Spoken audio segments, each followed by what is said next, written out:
Hola iglesia, buenos días. Una tremenda alegría poder estar con ustedes hoy. Estoy muy contento de poder estar acá con ustedes. Perdón, no sé si estoy entrando a un resfriado, estoy saliendo, ya ando con un poquito, si se escucha un poquito gangoso es por eso. Así que eso, con Emma nos conocimos, soy estudiante del seminario, este es mi primer año. Eh, y, y compartimos ahí con Emma la pasión por las misiones, entonces por eso conversamos. Eh, Eso. Y el día de hoy eh, quisiera que pudiéramos meditar en este libro, el libro de Hechos. Así que oremos, pidámosle al Señor que nos hable. Yo estoy acá predicando, pero también necesito escuchar del Señor. Así que oremos. Padre, te damos las gracias, Señor, por poder estar hoy día acá, Señor. Gracias, Señor, porque podemos celebrar tu fidelidad, particularmente hoy día en que recordamos que tú derramaste tu Espíritu Santo, Señor, en tu iglesia, Señor, cumpliendo lo que prometiste, Señor. Tú eres fiel. Padre, te pedimos que nos ayúdame a mí, Señor, a ser fiel con tu palabra, Señor. Eh, y a todos nosotros, Señor, a ser confrontados por ella, Señor, animados por ella, Señor. En el nombre de Cristo Jesús. Amén. Gracias, hermano. Así que eso. Bueno, vamos a estar meditando en el libro de Hechos. Si tienes tu Biblia, te agradecería que la tuvieras en tus manos para que podamos ir viendo. Eh, Vamos a ver este libro de Hechos, un libro maravilloso en que vemos cómo el Espíritu, cómo por la promesa del Señor desciende el Espíritu Santo, llena la iglesia y, y le revela a Cristo, le revela la identidad de Cristo, ¿cierto? Dios le ha hecho Señor y Cristo, les dice Pedro en el capítulo 2. Y también vemos cómo lo impulsa a la misión, cómo el Espíritu Santo lo impulsa a predicar, a comunicar ahí dentro de Jerusalén, ¿cierto? Como un poco recordando también que el Señor ha sido fiel. ¿Se acuerdan ahí lo que se leyó de Abraham, la promesa de Abraham? Que, que en algún les dijo que su familia, que sería de bendición para las familias de la tierra, para las naciones. Acá ya estamos viendo cómo se va cumpliendo esa promesa, ¿cierto? Así que vamos a ver de que hasta el momento, hasta el capítulo 6 hemos visto eso. Los discípulos están predicando, la gente se está convirtiendo, Dios está dando a conocer a su Hijo. Eh, pero también hemos visto oposición y amenaza al crecimiento, tanto internas como externas. Y en el texto de hoy vamos a ver cómo los discípulos solucionan otro problema interno en particular. Un problema que inclusive podría amenazar el avance de la misión. Entonces, te pido que a la luz del texto de lo que vamos a ver hoy, puedas mantener esta pregunta en tu mente. ¿Cómo es que me uno a lo que Dios está haciendo? Dios está haciendo. ¿Cómo yo me uno a eso? Vamos a ir rápidamente en el versículo 1 para entender el contexto, qué es lo que está pasando. Me gustaría que notaras que en el versículo 1 comienza con al multiplicarse el número de discípulos. Como dije antes, Dios va multiplicando, Dios va avanzando su misión. Los discípulos predican, la gente se convierte. Ahora, ocurre un problema, ¿cierto? Las viudas de los judíos que hablaban en griego eran desatendidas en favor de las viudas de habla nativa. O sea, había una priorización de las judías nativas. Eso ponía en riesgo el crecimiento y era un problema importante. Tanto así, si te fijas, los apóstoles necesitaban dejar la predicación del evangelio para atender este problema. Y uno se podrá preguntar, ¿por qué tanto? ¿Qué era lo que estaban viendo los apóstoles en esta situación que les preocupó? Lo que pasaba es que con esta situación es que los judíos nativos estaban priorizando a sus propias viudas por sobre las otras. Estaban pensando en los suyos por sobre la comunidad. No sé si percibiste un cierto egoísmo, casi cierto sectarismo en la situación que está ocurriendo. La comunidad iba creciendo, la iglesia iba avanzando, pero dentro de esa comunidad había un grupo que buscaba lo suyo, por sobre los demás. Entonces, es como imaginarse una de estas competencias de remo, ¿cierto? Que van todos remando hacia un lado, y hay un grupito que está simplemente sentado viendo el paisaje. Entonces, esa es como la imagen que tenemos acá. Y con esa imagen llegamos al versículo 2. ¿Cómo lo van a solucionar los apóstoles? Y ahora lo vamos a ver de los 2 al 4. Versículo 2. Entonces los 12 convocaron a la congregación de los discípulos y dijeron: no es conveniente que nosotros descuidemos la palabra de Dios para servir las mesas. Como decía antes, la solución no es descuidar la palabra de Dios, no es conveniente. No porque servir las mesas fuera algo malo o de menor rango, sino porque el ministerio particular de los apóstoles era la predicación del Evangelio. Ese era su rol dentro de este proyecto que llamamos misión. Pero se tenía que hacer algo, ¿cierto? ¿Qué es lo que hacen? Primero, quiero llamarte la atención a que ellos convocan a la congregación. Si te fijas, ellos las convocan. Invitan a la congregación a hacerse parte del problema. De una manera que refuerzan la unidad. No son solo los apóstoles tirando el carro de esta empresa, sino son todos.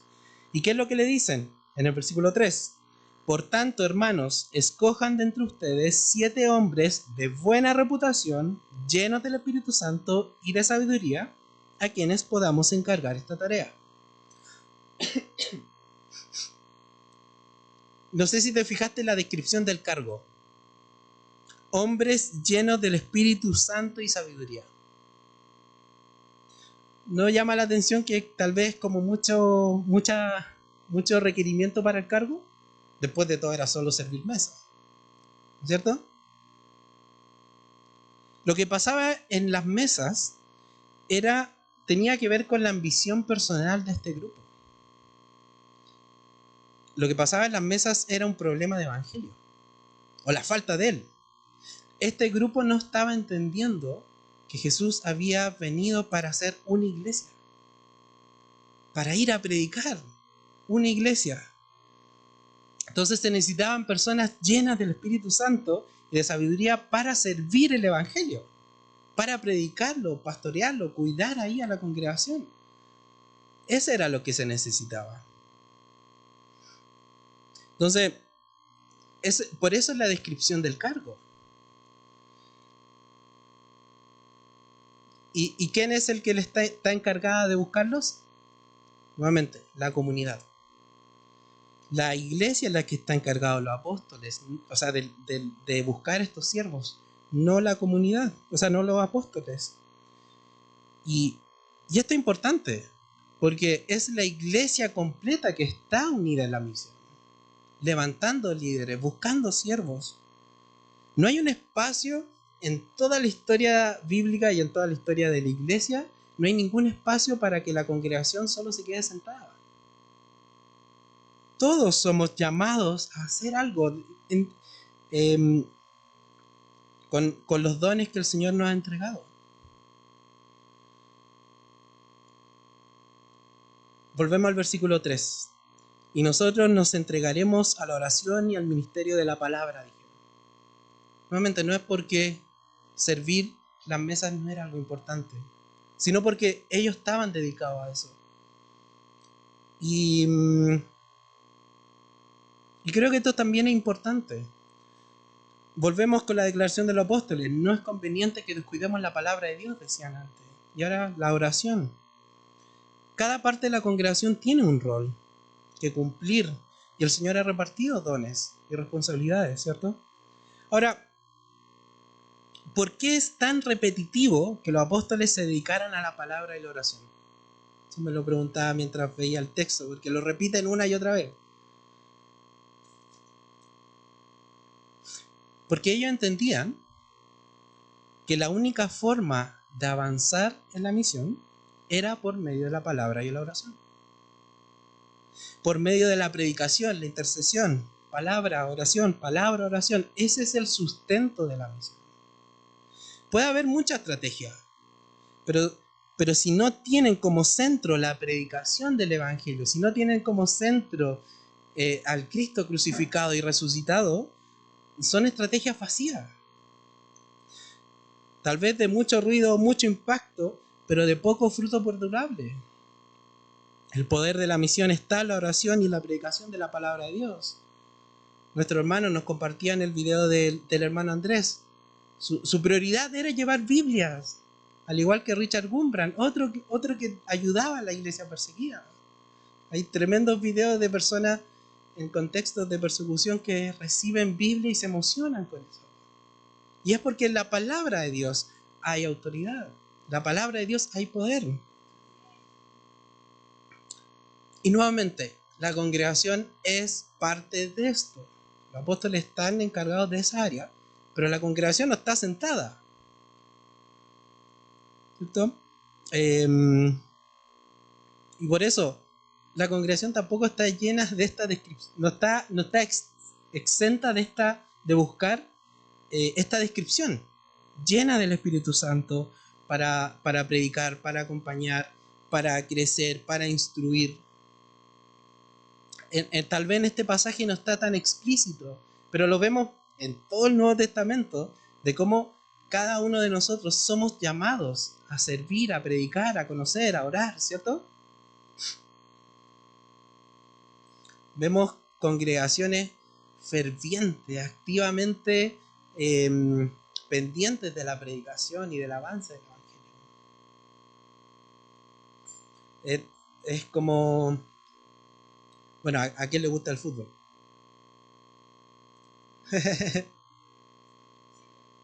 Sí, mira. Es como un partido de fútbol, ¿cierto? No por el delantero está adelante porque hay alguien atrás defendiendo. Y viceversa. El defensor se queda tranquilo ahí porque el delantero está atacando, ¿cierto? Y los que están al lado, los laterales, hacen que juegue. ¿Son menos que otros? No, son parte del equipo, ¿cierto? Entonces, ¿cómo nos unimos al Señor? ¿Cuáles son los dones que te dio a ti, que puedes poner a servicio, a disposición? ¿Hay algo en lo cual tú puedas servir, algo en lo que puedas servir de mejor manera? Algo en lo cual tal vez Emma o los que están predicando la palabra se están dedicando a lo que tú te puedas dedicar, para que ellos dediquen más tiempo a la escritura y a la oración, a la predicación.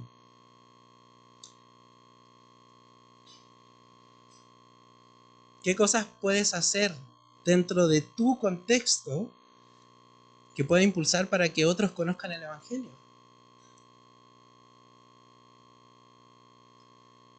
Vamos con la última parte, de los versículos 5 al 7. Vemos en el versículo 5 cómo la congregación sigue involucrándose. Nuevamente, viene la congregación y los presenta a este hermano.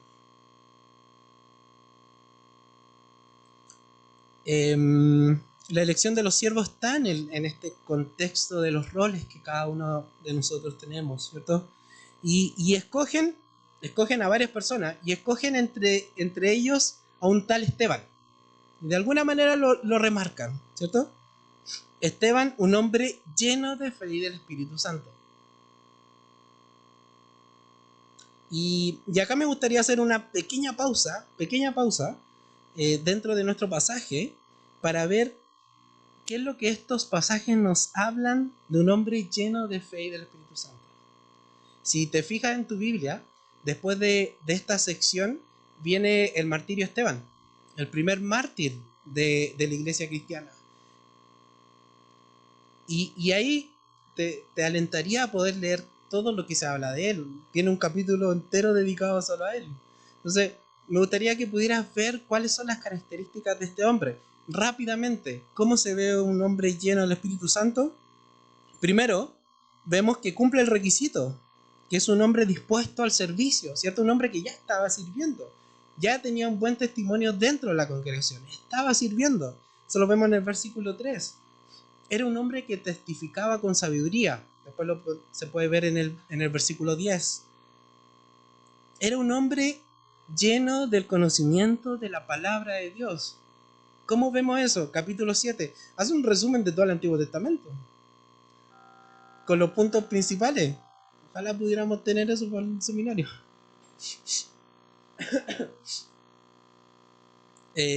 Nos está demorando como 2 años poder hacer algo similar.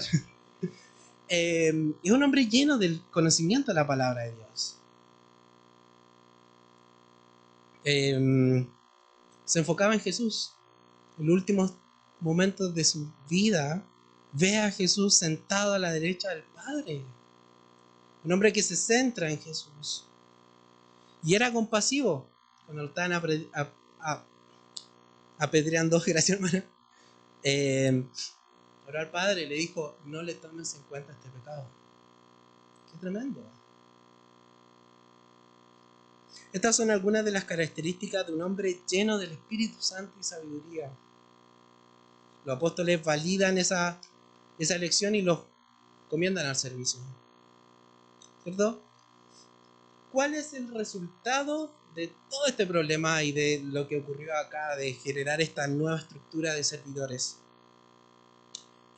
Lo podemos ver en el versículo 7. Y si te fijas, tiene 3 I. Y el primer I es: y la palabra de Dios crecía. Dios daba a conocer su palabra por medio de la predicación de los apóstoles. Esta comunidad es una comunidad ferviente, llena de la palabra, centrada en la palabra. Su mensaje no era mucho, era uno solo, uno que era suficiente, que traía salvación y crecimiento. Los apóstoles tenían claro lo que tenían que predicar y lo hacían de una manera solemne. Estaban apartados para eso, sabían que era algo serio. Y la comunidad se unía a esto con todos sus dones, haciendo posible que la palabra de Dios creciera. El segundo I: y el número de los discípulos se multiplicaba en gran manera en Jerusalén. ¿Recuerdas que al comienzo era al multiplicarse, pero al multiplicarse solo? Acá tenemos un multiplicarse en gran manera. De alguna manera, toda esta organización, esto que le permitió a los apóstoles poder abocarse, estos nuevos servidores que servían en las mesas, de alguna manera produce que la iglesia en Jerusalén crezca en gran manera. ¿No es eso lo que queremos? ¿No eso es con lo que soñamos? O sea, soñamos con tener un buen problema. Que quedan gente parada en el culto porque hay mucho. Soñamos con eso. Tercero, muchos de los sacerdotes obedecían a la fe. Y eso me llamó la atención. Muchos de los sacerdotes. ¿Cuándo es la última vez que vemos sacerdotes en Hechos? En el capítulo 4. ¿Y qué estaban haciendo? Estaban arrestando a Pedro y Juan. Ahí es donde vemos. Inclusive los enemigos, los que estaban en contra, se convierten a la fe. ¿Y qué es lo que estaba haciendo la iglesia? ¿Estaba centrada en saber cómo atacarlo o alguna estrategia? No, estaba demasiado ocupada predicando la palabra. No, simplemente se tuvieron que sumar, se tuvieron que arrepentir. ¿Cuál es el plan de Dios? ¿Cuál es la agenda de Dios? ¿Qué está haciendo Dios? Dar a conocer a su Hijo por medio de la palabra, en oración, por medio de congregaciones fieles que buscan servir y unirse a lo que Dios mismo está haciendo, que toman en serio sus planes y buscan dejar los propios de lado.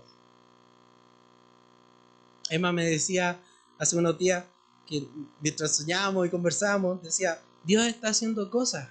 Sí, Dios está haciendo cosas. Qué lindo ver todo lo que está ocurriendo en esta iglesia. Qué lindo ver lo que los hermanos de Puerta Abierta nos traen.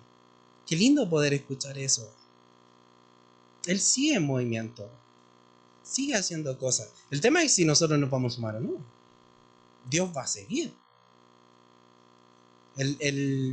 La responsabilidad, por así decirlo, queda en nosotros si es que nos queremos sumar o no. ¿Cómo lo hacemos? ¿Cómo me uno a lo que Dios está haciendo? Iglesia, y creo que sería súper fácil leer estos versículos y salir a hacer cosas y caer en una especie de activismo. Sería súper fácil. sin considerar lo esencial. Está bien hacer actividades. Ojalá que nuestras iglesias se llenen, pero tiene que haber algo esencial. Y es que el último versículo decía, del 7, la primera parte del último versículo ese. Y la palabra de Dios crecía, ¿cierto? Perdón. No podemos pedir que la palabra de Dios crezca en el mundo si primero no crece en nuestros corazones. Si primero no lo tenemos como el mayor tesoro que podemos tener. Evaluar qué tanta importancia tiene la palabra de Dios en nuestra vida, creo que es lo primero. Y este pasaje nos pasa hablando de la palabra de Dios. Y solo por eso necesitamos ser reconocidos como iglesia. Debemos ser reconocidos por iglesias que tienen solo un mensaje. No tenemos muchos mensajes, solo uno. Iglesias que son fieles a ese mensaje, que son fieles a ese Señor del mensaje. Si nosotros mismos no tenemos como nuestro mayor tesoro, saldremos a predicar cualquier cosa. Y ahí es cuando no tenemos ese deseo por la palabra, nacen las estrategias vacías, que a veces funcionan, sí, funcionan, pero que no persisten, no tienen un fruto eterno. Y a veces el camino de la palabra pueda que parezca menos atrayente, con menos luces muchas veces, y más lento. A veces es fácil llenar una iglesia si uno hace un show, sin la palabra, pero no va a traer el fruto eterno que se busca. Y la mano de eso, ¿qué viene? Oración. Y por lo menos con la oración pasan dos cosas. La primera es que nuestros mismos deseos, nuestros mismos afectos cambian. Nuestros sueños de éxito personalista, es el que busca mi propio bien por sobre los demás, quedan eclipsados por el valor de Dios, de conocer a Dios, de su palabra. Es ahí cuando nuestros afectos, nuestros deseos cambian y se vuelven como los de Dios. Deleítate a sí mismo en el Señor y Él concederá las peticiones de tu corazón, ¿cierto? Pero primero es deleitarse. Primero deleitarse en su palabra, deleitarse en su evangelio, en conocerlo. Y lo otro que sucede es que en la oración reconocemos que necesitamos poder de Dios. Que esto es demasiado grande para nosotros. Necesitamos oración para el avance de la misión. Reconocemos que no somos los que convertimos, sino que Él es lo que hace. Nosotros somos responsables de llevar el evangelio. Palabra y oración van de la mano. De ahí fluye el servicio, el celo por la predicación, la compasión a los que no la conocen. Ese servicio sacrificial que me hace dejar cosas para servir a otros.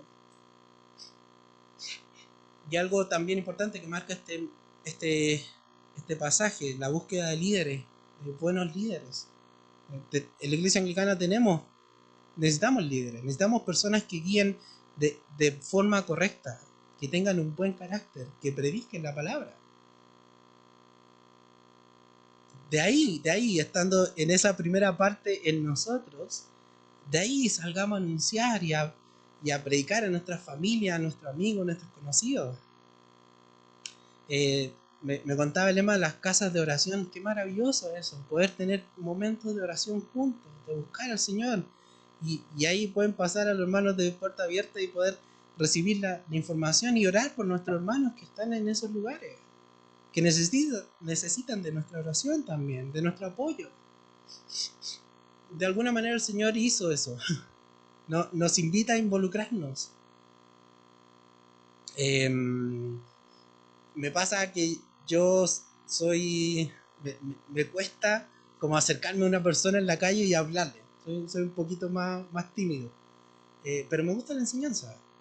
Pero sé que hay hermanos que les sale muy fácil. Van en la calle y le conversan a la persona que se les pasa por delante. Apuesto que tienen en mente a alguien. Es podemos ocupar esos dones. Esas personas son especiales para, no sé, armar algo en la casa, un tecito, invitar a gente. Y por último, si tú eres una de esas personas y te cuesta la enseñanza, invita a otro que sí les gusta eso. Y así pueden generar comunidades, pequeñas comunidades que, que bendicen. Esa es una manera práctica, ¿cierto? Me da risa porque el Mario, mi amigo que está ahí, Mario por su trabajo tiene muchos clientes y uno de sus clientes son rusos. Rusos. ¿Quién tiene con clientes rusos? Yo estoy todo el día en el ministerio, o sea, estudiando. No tengo tiempo tal vez para relacionarme con otras personas, pero él sí puede. Igual que cada uno de ustedes. Cada uno de ustedes tiene un contexto donde vive, donde puede comunicar, donde tal vez nosotros, los que estamos estudiando, los que están pastoreando, no pueden llegar. Ustedes están en un lugar de misión. Sus trabajos, sus lugares, es su lugar de misión. Y desde ahí pueden comunicar. Si necesitan ayuda, pueden venir a las personas que se están preparando para eso. Si eres un hombre, ¿qué es lo que llama a otro hombre? Un asado. ¿Para qué estamos con cosas? Organiza un asado, algo así. Entonces, este pasaje nos está hablando de la formación de líderes, pero también nos está hablando de una iglesia completa unida a la misión. Desde sus dones, desde sus capacidades, desde sus características.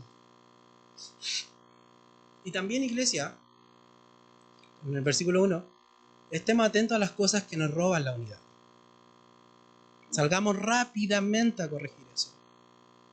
Puede ser súper sutil, puede ser un pequeño comentario, algo, pero eso genera daño a la iglesia. Estemos súper atentos a eso, a las cosas que nos roban la unidad, que nos roban de poder avanzar juntos como misión. Entonces, iglesia, oremos, pidámosle al Señor que nos ayude. Estamos en misión. El Señor nos dio dones, nos dio capacidades para poder servir, para poder bendecir a otros. Pero permíteme leerte un solo versículo para que el Señor nos anime a la misión, de ver dónde termina esto.